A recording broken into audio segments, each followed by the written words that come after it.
PDL Consel Cesar Jimenez Sr. na Office of the City Environment and Natural Resources que investiga con el sakara del filling materials na Barrio de Lanzones. Cita acorda mismo el mga residentes de Lanzones el lleva con este asunto na konseho lokal de mas temprano. Aunque admite sila kay tiene permit el operator para sa ka-filling material na lugar, pero ya alega sila kaya sobra na allowable cubic meter el pode sa ka-filling material el operador.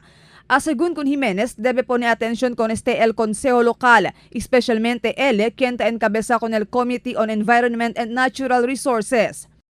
Yes, that's very urgent if we will further delay this.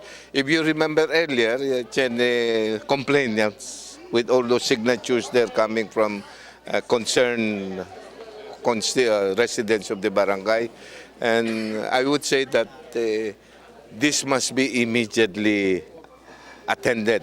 Si Jimenez y habla, importante puede investigar con este asunto, a ver para saber si cosa el veracidad y puede también sila hacer propio acción con este.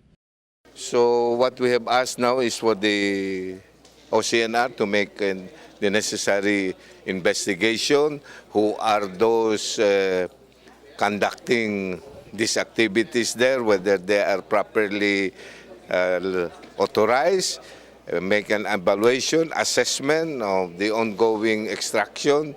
Ay dale según el subcomité 10 días con el OCNR para investigar con el asunto. Él actúa según el subcomité base na resulta del investigación del OCNR. Relatado también este asunto na reklamo del mga residentes de Lanzones acerca de la destrozado ya camino por causa con el mga grande truck na carga filling materials que regularmente tapasa na di ila camino. Marifita Mayo, Dateline Zamboanga.